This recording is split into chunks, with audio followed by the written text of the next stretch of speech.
Bom, hoje nós vamos falar do terceiro elemento do crime, que é a culpabilidade.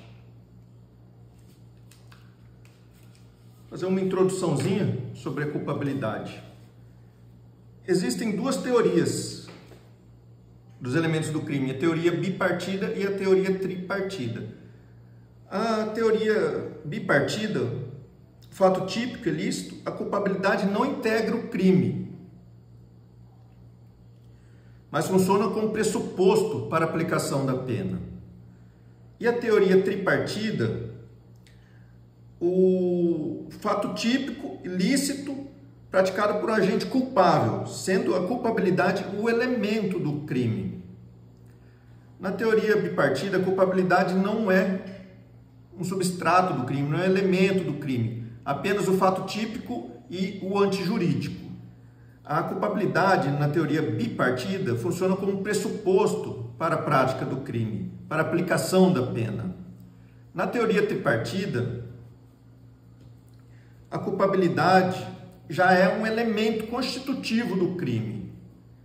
O que sustenta no Código Penal brasileiro é a teoria tripartida, pois não existe crime sem censura e sem reprovação. Os dois primeiros elementos, que é o fato típico e antijurídico, pertencem à teoria bipartida.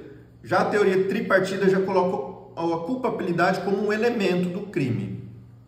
Então, a culpabilidade é ou não um requisito do crime? A resposta é positiva, sim. Ela faz parte dos elementos do crime. Fato típico, antijurídico e culpabilidade.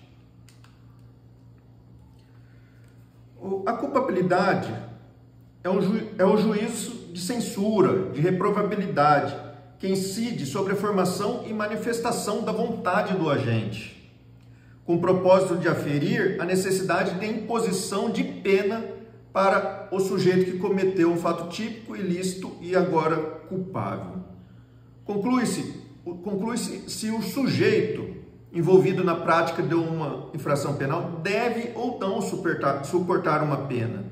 É a capacidade de aplicar ou não a um agente a uma imposição de pena. A culpabilidade é do agente, relacionada ao sujeito que comete a infração penal.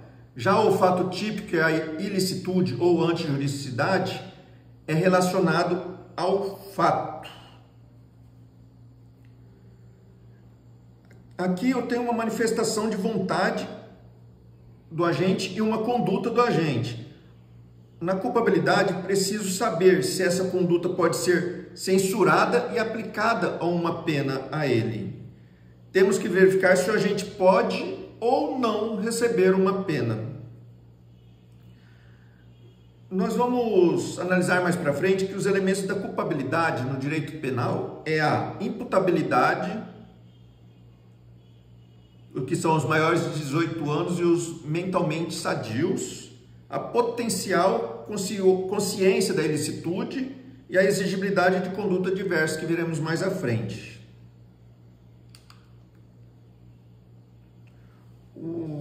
A culpabilidade do fato. Ainda aqui, o agente é punido em razão do comportamento que realizou ou deixou de realizar, e não pela condição de ser quem é. O direito penal é do fato e nunca, e jamais, do direito penal do autor. Então, o direito penal analisa o fato, e não a pessoa que cometeu. Se é pobre, rica, se é poderosa ou não, mas sim o fato analisado da infração penal. O juízo da culpabilidade recai sobre o autor para analisar se ele deve ou não suportar uma pena em razão do fato cometido. Aqui, vamos falar um pouco sobre as teorias da culpabilidade. Essas teorias demonstram a evolução do conceito da culpabilidade. Então, primeiro foi a teoria psicológica. A teoria psicológica o pressuposto fundamental da culpabilidade é a imputabilidade, é o sujeito que pode receber uma pena, compreendida como a capacidade do ser humano de entender o caráter ilícito do fato e, mesmo entendendo, de determinar-se de acordo com esse entendimento. A culpabilidade é definida como um vínculo psicológico, como o próprio nome diz, entre o sujeito e o fato típico e ilícito por ele praticado. Esse vínculo pode ser representado tanto pelo dolo como pela culpa. Essa teoria não é abraçada pelo Código Penal brasileiro, pois a culpabilidade não pode ser um mero e frágil vínculo psicológico. Existem outros fatores que devem ser utilizados para a sua constatação. A segunda teoria é a teoria psicológica normativa. Aqui a culpabilidade se atribui um novo elemento estritamente normativo, que é a exigibilidade de conduta diversa. A culpabilidade assume um perfil complexo, constituído pelo vínculo psicológico, que é o dolo ou pela culpa, é o querer humano, e o normativo. Sua estrutura para ser composta por 3 elementos: a imputabilidade, o dolo e a culpa e a exigibilidade de conduta diversa. Aqui no material do professor, tem aqui, vamos ver aqui, ó, ocupa pela imputabilidade e pela inexigibilidade de conduta diversa. Nos materiais que eu pesquisei, ele entra como o terceiro elemento, a exigibilidade de conduta diversa. Daí, se vocês puderem tirar essa dúvida com o professor Ricardo, seria essencial. Eu vou ficar com o material, que é o terceiro elemento, é a exigibilidade de conduta diversa nessa teoria psicológica normativa. Que, em um resumo, somente é culpável agente maior de 18 anos, se for menor, não é imputável, tá? Do Código Brasileiro. Então, maior de 18 anos tem que ter. E mentalmente sadio, que age com dolo ou culpa e que, no caso concreto, podia comportar-se em conformidade com o direito, mas praticou o crime quando tinha a faculdade de agir licitadamente. Tinha a faculdade de agir conforme a lei, mas resolveu, por sua vontade, por dolo ou culpa, né, agir de maneira ilícita. Aqui afasta-se a culpabilidade quando não se podia exigir do sujeito um comportamento conforme o ordenamento jurídico.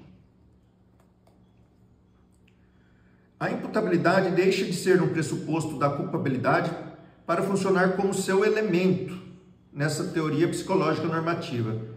Essa teoria não eliminou da culpabilidade o vínculo psicológico, como a teoria anterior, que é a dolo e a culpa, que une o autor imputável ao fato por ele praticado, mas reforçou com a exigibilidade de conduta diversa.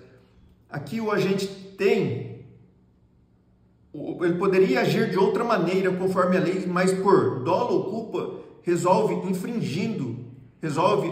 fazer algo infringindo o Código Penal.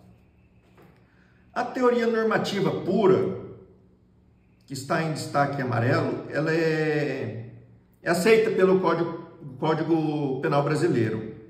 Ela é chamada de normativa pura porque os elementos psicológicos, dolo e culpa, que existiam nas teorias psicológicas e psicológica normativa da culpabilidade, foram transferidos para o fato típico no interior da conduta, como estudado no segundo elemento do crime, né?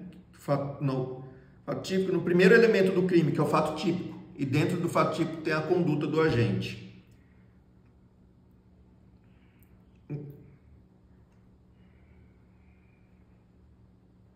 É a teoria aceita pelo Código Penal e colocamos aqui também como elemento da culpabilidade a inimputabilidade, a inegibilidade de conduta diversa e o potencial consciência da ilicitude que vamos ver mais à frente.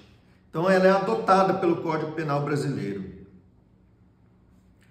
E a quarta teoria é a teoria da co-culpabilidade. O prefixo co antes da culpabilidade vem de concorrência, junto com a culpabilidade. Então, concorrência mais culpabilidade. A concorrência por quê? Porque ela imputa ao Estado uma corresponsabilidade com o agente.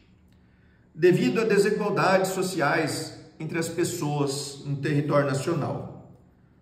O Estado, ao não disponibilizar as condições mínimas, trazendo uma realidade de desigualdade entre as pessoas, tendo assim uma parcela de responsabilidade, uma corresponsabilidade junto com o agente.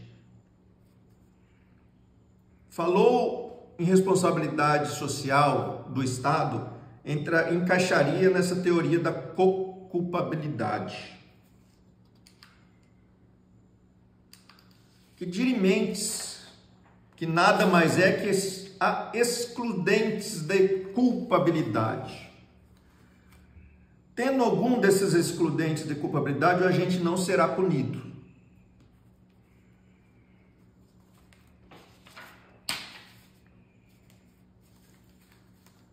São assim chamadas as causas de exclusão da culpabilidade. São os casos que o agente não poderá receber uma pena. Ela é dividida em três: a imputabilidade, potencial consciência da ilicitude e inegibilidade de conduta diversa. Tendo algum desses três elementos, o agente não poderá receber uma pena. Vamos ver nos próximos slides que a imputabilidade é dividida em menoridade penal, menores de 18 anos, com doença mental, desenvolvimento mental incompleto, desenvolvimento mental retardado e a embriaguez, no caso fortuito ou força maior. Apenas nesses dois casos, caso fortuito ou força maior, será explicado mais adiante. E depois, no segundo, vem o potencial consciência da ilicitude, que é o erro de proibição. A gente não sabia que aquilo era proibido. E o terceiro item é a inegibilidade de conduta diversa, que é a coação moral irresistível, aquela coação que não tem como resistir no caso, e a obediência hierárquica, o comando de alguém hierarquicamente superior a ele, normalmente em órgãos públicos. Imputabilidade. Imputabilidade, o conceito é a capacidade mental de entender o caráter ilícito do fato e de querer, mesmo assim, entendendo que querer o seu resultado. A imputabilidade depende de dois fatores, dois elementos, que está no slide, o intelectivo e o volitivo. O elemento intelectivo consiste na perfeita saúde mental e na idade que permite ao indivíduo, ao sujeito, o devido entendimento do caráter ilícito do fato. Já o elemento volitivo é a vontade do agente querer realizar o fato. É a capacidade de determinar-se de acordo com esse entendimento. O agente sabe que é ilícito e mesmo assim o faz pela sua própria vontade. Esses elementos devem estar simultaneamente presentes, pois na falta de um deles o sujeito será tratado como inimputável. O momento para análise é no momento da ação ou omissão, pois o Brasil adota a teoria da atividade, que é no momento da ação ou omissão do agente com relação ao fato praticado por ele. Ele avalia o fato no ato que ocorreu. Deve ser analisada ao tempo da ação ou omissão do agente. O Brasil adotou o critério biopsicológico. Para entendermos esse critério biopsicológico, eu coloquei no material os 3 critérios, que são o biológico, que é a presença do problema mental, ou por desenvolvimento mental incompleto ou retardado. O decisivo é o fator biológico, a formação e o desenvolvimento mental do ser humano, que é aprovado pela perícia médica, onde essa perícia irá analisar se o agente tem problema mental ou um desenvolvimento mental incompleto ou retardado. Outro critério é o psicológico, que será inimputável ao se mostrar incapacitado de entender o caráter ilícito do fato, ou determinar-se de acordo com esse entendimento. Esse critério psicológico já é aferido pelo juiz, pelo magistrado. E o critério adotado pelo Brasil é a junção do critério biológico com o critério psicológico, que resulta na fusão dos dois anteriores. É inimputável, que não é pessoa ferida de receber uma pena, inimputável. Quem, no momento da conduta, apresenta um problema mental e, em razão disso, não possui capacidade para entender o caráter ilícito do fato, ou determinar-se de acordo com esse entendimento, que é adotado pelo Brasil. Lembrando que esse problema mental, o desenvolvimento mental incompleto e retardado, tem que ser no momento em que o agente cometeu o ato criminoso. Se ele tem uma doença mental, mas por picos, às vezes esquece de tudo e às vezes tem uma mente sadia. No momento da ação, mesmo ele tendo problema, ele sabia o que estava fazendo, aí ele já é imputável, ele pode receber pena. Tem que ter, no momento do fato criminoso, o agente estar com um esquecimento, vamos dizer assim, devido aos problemas mentais que ele tem.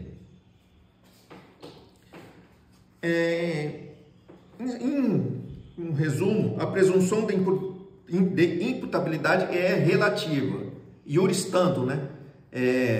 Aceita provas ao contrário.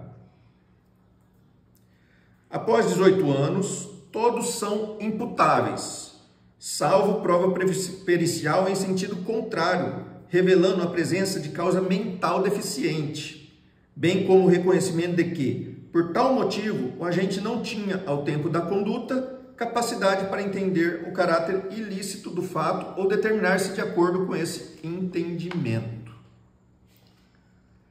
Que é causas de imputabilidade, que quando se reconhece a inimputabilidade, se trata de uma absolvição imprópria. O que é a absolvição imprópria? Impõe a ele não uma pena, uma reclusão, uma detenção, mas sim uma medida de segurança, que significa a absolvição imprópria. Como consequência dele ser inimputável, ele receberá essa medida de segurança. Então não é que ele não vai ser punido, vai ser absolvido, não, ele vai responder através de uma medida de segurança. Então, menoridade são os menores de 18 anos. Está no artigo 27 do Código Penal. Menor de idade comete ato infracional, não comete crime, é um ato infracional. E ele está regularizado pelo Estatuto da Criança e do Adolescente, a famosa ECA, ECA. Aqui, quando é menor de idade, a presunção da inimputabilidade é absoluta, ao contrário do que eu falei anteriormente sobre a presunção de imputabilidade relativa. Aqui, sendo menor de 18 anos, é absoluto, não admite prova em sentido contrário. Sendo menor de 18 anos, é inimputável, receberá um ato fracional no qual a legislação especial, que é o Estatuto da Criança e do Adolescente, irá fazer uma medida de segurança para esse menor de 18 anos. A segunda causa de inimputabilidade é a doença mental. O que avaliamos, como anteriormente falei, é o momento da conduta, teoria da atividade adotada pelo Brasil. Se o agente estava ou não sob a ação da doença. É o que eu disse anteriormente. Ele pode ter a doença mental, mas se ele tem os picos apenas de problema na cabeça, por exemplo, da doença mental, ele tem que saber, análise de prova pericial, né, se no momento que ele cometeu o ato infracional, estava sob efeito dessa doença. Porque se ele tinha possibilidade tranquilamente de saber o que estava sendo feito, ele será imputável, receberá a pena. No caso aqui, o sonâmbulo. Sonâmbulo não é causa de exclusão da imputabilidade, tá bom? Segundo a doutrina. Aqui não basta a presença de um problema mental. Exige-se, ainda que em razão dele, o sujeito seja incapaz, ao tempo da conduta, de entender o caráter ilícito do fato e de determinar-se de acordo com esse entendimento. Logo, se o tempo da conduta do indivíduo, nada obstante seja portador de problema mental, apresentar lucidez, será tratado como imputável, receberá uma pena pelo crime. Terceira, doença mental incompleto ou retardado. Que está aqui no material, 2 itens, né? Doença mental incompleto ou retardado, que é os 2. Aqui temos o desenvolvimento de compreender ou entender as leis penais. O desenvolvimento mental retardado, a pessoa se mostra em sintonia com os demais indivíduos que possuem, não se mostra em sintonia com os demais indivíduos que possuem sua idade cronológica. Por exemplo, ele pode ter 18 anos, mas age como se tivesse 16. Tem uma mente, né, retardada de louco, é retardado de tempo. Ele tem 18 anos, mas age como se tivesse 16. Aqui eu coloquei, não sei se o professor disse a respeito, sobre os indígenas, que eu acho bem curioso e é legal a gente saber. Nos casos dos indígenas, trazemos as questões costumeiras, o modo de viver dos indígenas. Temos que levar em consideração sempre o laudo pericial, né? Que é o biológico, né? Deixa eu até dar uma olhada aqui. É o biológico, que é através de perícia, e o psicológico aferido pelo juiz. Os indígenas podem ser imputáveis, semi-inimputáveis e totalmente inimputáveis. Quando ele será imputável, caberá a pena para o indígena. Quando ele está integrado totalmente à vida em sociedade. Ele será semi-inimputáveis, reduz a pena de 1/3 a 2/3, segundo o artigo 98 do Código Penal.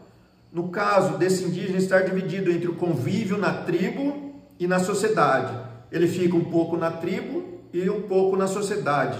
Ele vive no meio termo, por isso é semi-inimputável, será reduzida a pena dele. E totalmente inimputável, não receberá pena, será absolvido quando ele se mostrar completamente incapaz de viver em sociedade, desconhecendo as regras do convívio social. Por quê?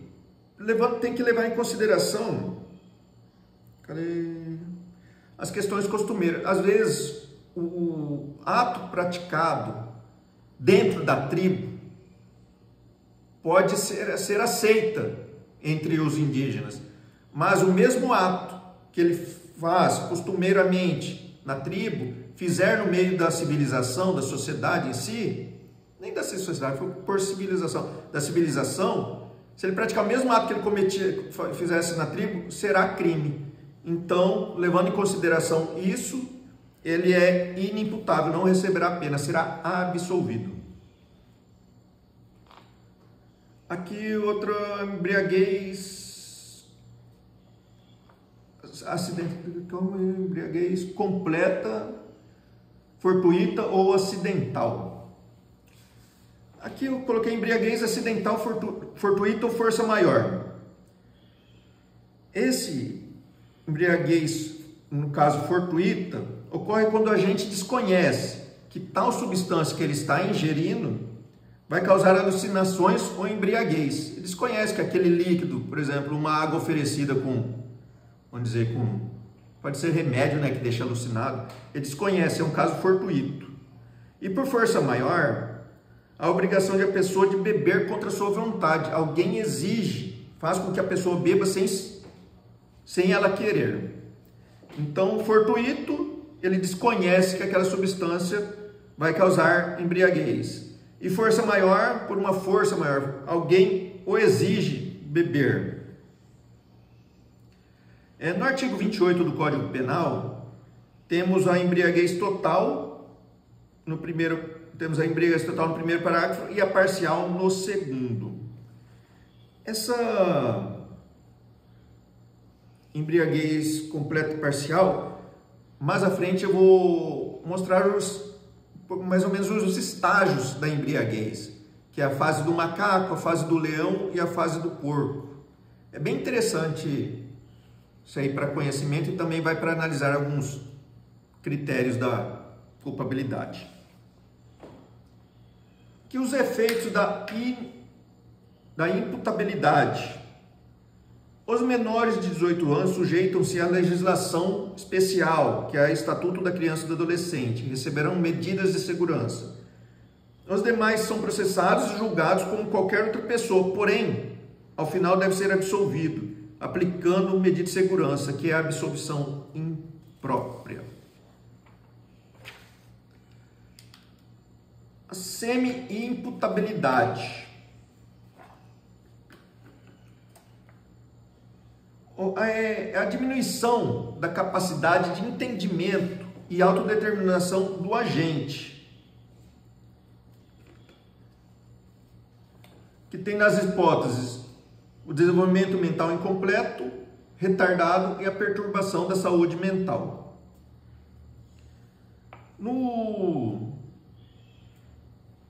Ele está previsto no artigo 26, parágrafo único do Código Penal. A pena pode ser reduzida de 1 a 2/3, diminuição de pena, se o agente, em virtude de perturbação de saúde mental ou por desenvolvimento mental incompleto ou retardado, não era inteiramente capaz de entender o caráter ilícito do fato, ou de determinar-se de acordo com esse entendimento. Esse é o artigo 26, parágrafo único. Então, as três hipóteses que é desenvolvimento mental incompleto, o retardado e a perturbação da saúde mental.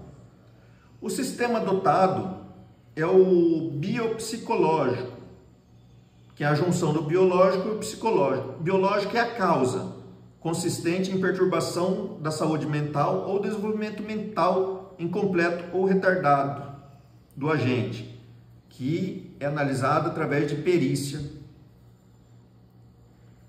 Já o psicológico é o efeito, pois em razão da anomalia mental, o agente não era, ao tempo da conduta, inteiramente capaz de entender o caráter ilícito do fato, ou de determinar-se de acordo com esse entendimento, que é analisado pelo juiz. Aqui o agente tem que ser maior de 18 anos, por sendo menor, a presunção é absoluta, será inimputável ao agente, receberá medida de segurança. Os efeitos vai ter uma sentença condenatória, mas terá uma diminuição da pena de 1/3 a 2/3, a depender da afetação do agente, analisado pelo magistrado. Essa diminuição da pena, porque o agente não era inteiramente capaz de entender o caráter ilícito do fato ou determinar-se de acordo com esse entendimento. Terá a substituição da pena por medida de segurança, que é a absolvição imprópria. Em síntese, o semi-imputável cumpre pena diminuída ou a medida de segurança. Que há causas não excludentes de ilicitude. São casos que podemos aplicar a pena. São casos que o Código Penal aplica a pena. É subdividido em dois: emoção e paixão e a embriaguez. Com relação à emoção e paixão, são crimes passionais que não geram absolvição. Está no artigo 28, inciso 1 do Código Penal, exclui expressamente. Refere-se à emoção e paixão do fundo normal, inerentes a toda pessoa. Normal, porque se for em excesso já cairá para emoção e paixão patológica, será uma doença, que deve ser tratado como uma doença mental. A emoção é transitória, exemplo do medo, da alegria, da ansiedade. Já uma paixão é duradoura. Exemplo do amor, da inveja, do fanatismo, etc. Apenas em questões de paixão e emoções patológicas podem ser entendidas como doença excesso, deve ser tratada como doenças mentais. Falando agora da embriaguez. Embriaguez é a intoxicação aguda da pessoa pelo álcool ou por substâncias de efeitos análogos ao álcool, como cocaína, remédios, entre outras. Aqui o tratamento legal está previsto no artigo 28, inciso 2 do Código Penal. O mesmo artigo e seus parágrafos trazem também suas excludentes. A embriaguez crônica ou patológica também tem que ser tratada como doença. E vamos ver, as espécies de embriaguez. Isso que eu falei da embriaguez completa anteriormente, queria ser analisado aqui com as fases da embriaguez. Primeiro, fase do macaco. Segundo, fase do leão. E terceiro, é a fase do porco, do coma alcoólico. Então, as espécies de embriaguez. A doutrina nos passa os 3 períodos, fases ou etapas da embriaguez. Primeira fase, o início, a fase eufórica. As funções intelectuais mostram-se excitadas, o indivíduo particularmente eufórico. É aquele que fica engraçadinho, começa a pegar na bunda, ficar brincando com o sogro. Esse exemplo que eu citei foi do promotor Dr. João Meneghini, usa muito. Que a fase é conhecida, a fase eufórica da brincadeira, fase eufórica do brincadeira, daquele que faz coisas que ele não faria se tivesse são. Aquele que fica brincando demais com as pessoas, que é a fase do macaco. Conhecida como fase do macaco, tá? A primeira fase. A segunda fase é a fase agitada. Opa, aí já mudou bem, né? Já ficou agitado demais. Que altera-se as funções intelectuais, o juízo crítico da pessoa, a atenção e a memória também.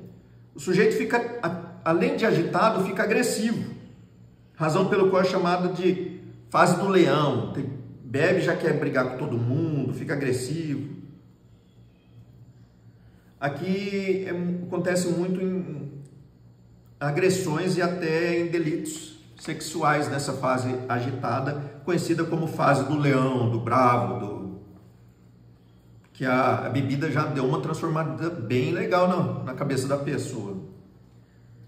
E a terceira fase é a fase comatosa, é do coma alcoólico.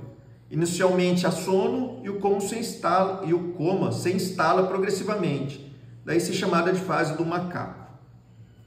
Fase do porco, tá? Desculpa. Do coma é fase do porco. Então tem 3 fases. A primeira fase do engraçadinho, fase do macaco. A segunda fase do leão, do brigão. E a terceira fase do coma alcoólico, do porco.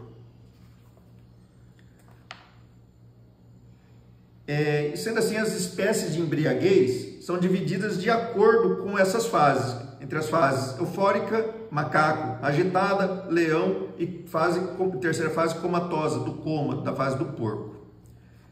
Aí a classificação conta a intensidade. Quando completa, a embriaguez chegou na segunda fase, que é a fase agitada do leão, ou a terceira fase do coma, comatosa, do porco. E quando é incompleta, só é a embriaguez que se limitou à primeira fase, a fase do macaco eufórica, do engraçadinho. Classificação quanto à origem. Quanto à origem, se for ver bem pelo nome, é fácil entender. Voluntário. Voluntário, a gente resolveu beber por sua conta própria e risco, com a intenção de embriagar-se. Na espécie de embriaguez quanto à origem culposa, a vontade do indivíduo era apenas beber, mas não ficar embriagado. Ele assumiu o risco. A pré-ordenada é interessante, porque aquele indivíduo se embriaga para ter coragem de cometer um ato ilícito.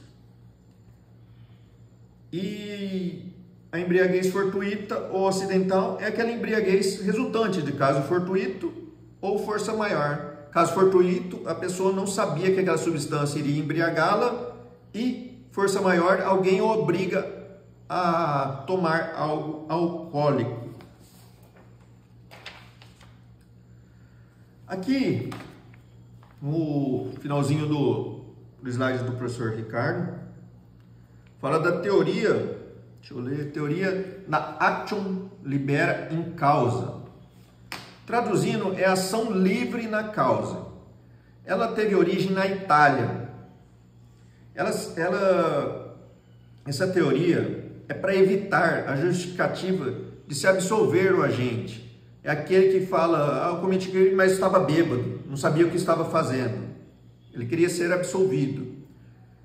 Mas, utilizando dessa teoria da actio libera in causa, desculpe se não falei corretamente, tá?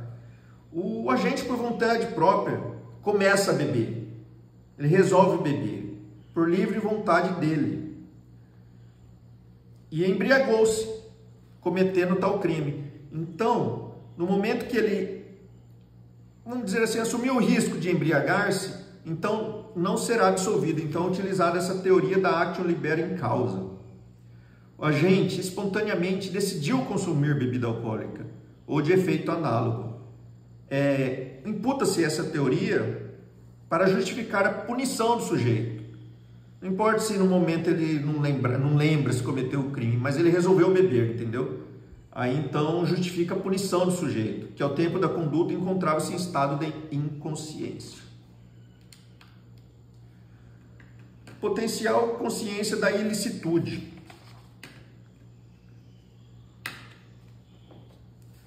Aqui o potencial consciência da ilicitude é o segundo elemento, vamos dizer assim, da culpabilidade, né?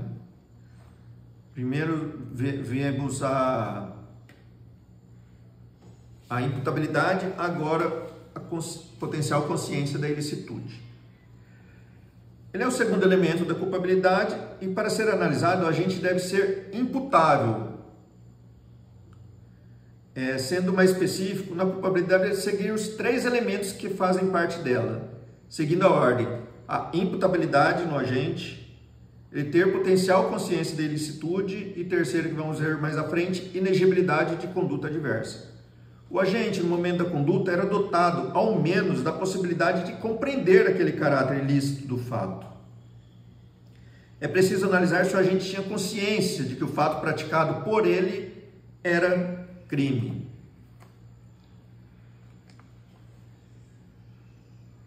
Então, os 3 elementos estão: imputabilidade, como vimos anterior, potencial consciência da ilicitude agora, e depois inegibilidade de conduta adversa.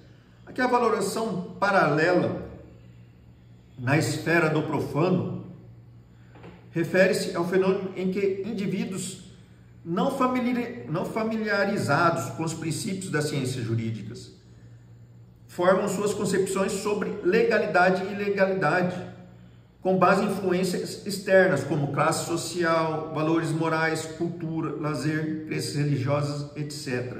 É o famoso juízo leigo. A pessoa não tem aquele conhecimento jurídico que os formadores de direito têm, mas eles levam em consideração as influências como a classe social que vive, os valores morais, cultura, lazer, crenças religiosas. Além disso, essa valorização utiliza elementos não jurídicos para avaliar-se no momento da conduta.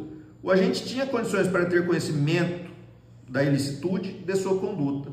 Portanto, é um critério que ajuda a entender a possibilidade da compreensão da ilicitude da conduta por parte do sujeito ativo, no caso concreto, feita essa análise por pessoas vamos dizer, pelos próprios pares dessa pessoa, que não são familiarizados com o conhecimento jurídico.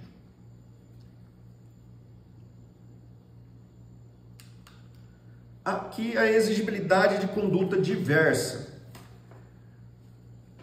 A exigibilidade de conduta diversa é o terceiro e último elemento da culpabilidade, pelo qual sustenta que a culpabilidade só estará presente quando o agente praticar o fato típico e a ilicitude em uma situação de normalidade, isto é, quando lhe era exigida uma conduta diversa. Ele poderia agir de outra maneira, mas resolve agir infringindo a lei. É necessário ter o crime sido cometido em circunstâncias normais, isto é, o agente podia comportar-se em conformidade com o direito, mas resolveu violar a lei penal. Quando o caso concreto indicar a prática da infração penal em decorrência de inexigibilidade de conduta diversa, estará excluída a culpabilidade pela ausência de um dos seus elementos. Se, no momento da conduta, não tinha como o agente agir de outra maneira, então se não tinha como ele agir de outra maneira, será, por exemplo, não será a ele induzida uma pena pelo crime. Que são duas: a coação moral irresistível e a obediência hierárquica. Falando um pouco ainda da exigibilidade de conduta diversa, por exemplo, se o agente cometeu um fato, uma conduta ali, se tinha como ele fazer de outra maneira, ele poderia seguir de uma outra maneira, outra forma essa conduta, então aí ele é penalizado. Se não tinha como ele agir de outra maneira, só tinha o caminho daquela conduta criminosa, aí a lei o absolve. Vamos falar sobre coação moral irresistível no artigo 22 do Código Penal. Se o fato é cometido sob coação irresistível, só é punível o autor da coação. Temos a pessoa que coage alguém. Essa pessoa coage alguém a cometer um crime. Então essa pessoa responderá pelo crime que o coagido fez pelo seu mandamento, por exemplo.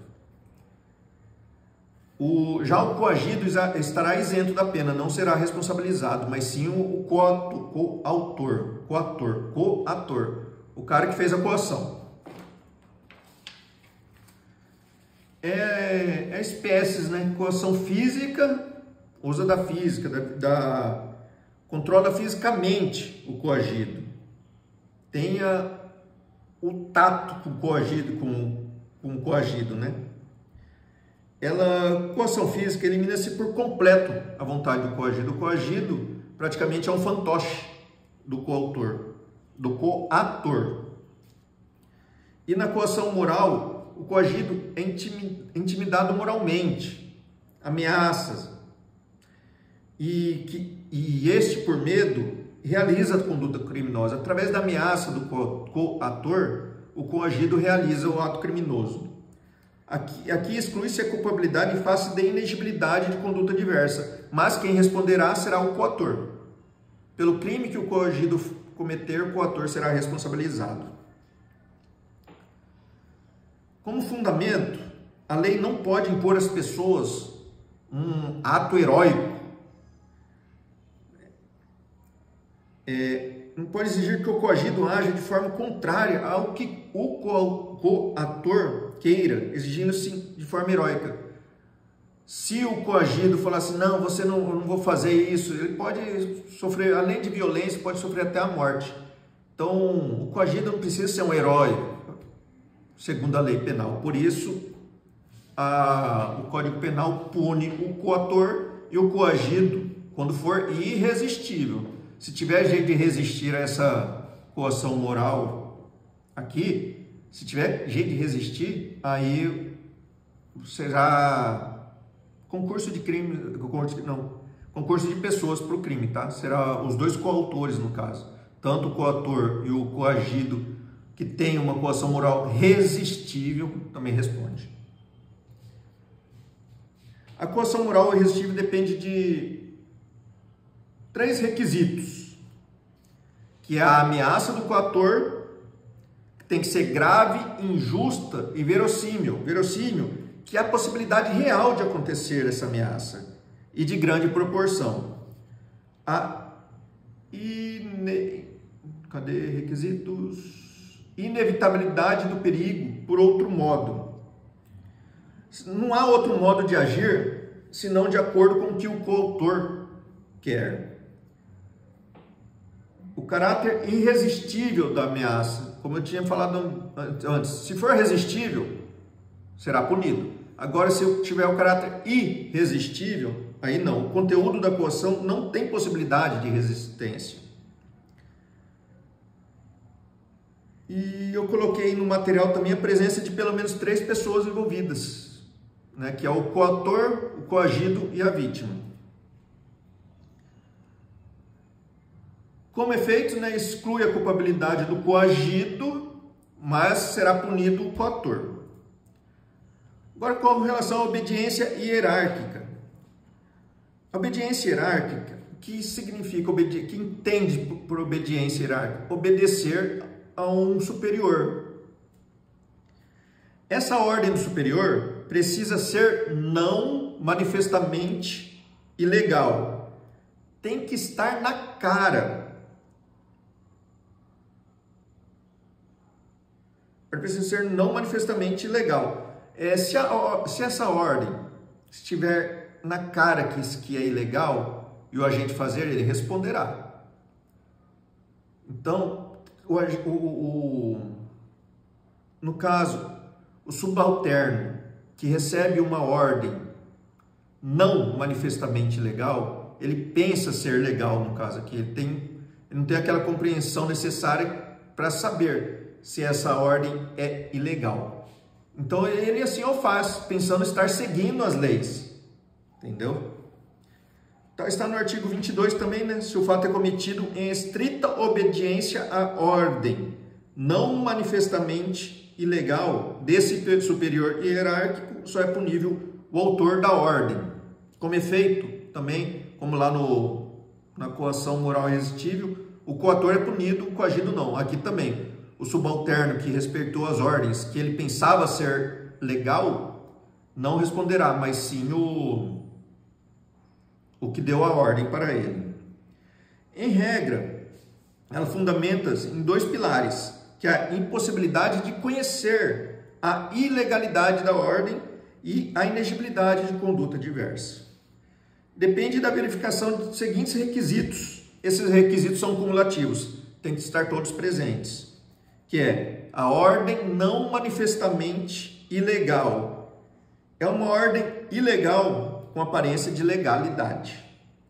A ordem emanada por autoridade competente é uma relação de direito público. Somente existe no direito público, não é admitida no campo privado. Envolvimento de pelo menos 3 pessoas, que é o ordenador, que deu a ordem, o que respeitou a ordem, que assim o fez de acordo com a ordem, que pensava ser legal, e a vítima. E o cumprimento estrito da ordem. Cumprimento estrito da ordem. Se o superior hierárquico o mandou de determinada maneira, ele tem que seguir essa maneira que foi ordenado pelo superior. Se o agente, por conta própria, exceder numa ordem do superior hierárquico, assim ele também responderá. O subalterno não pode ultrapassar, por conta própria, os limites da ordem que lhe foi endereçada. Que como os efeitos aqui,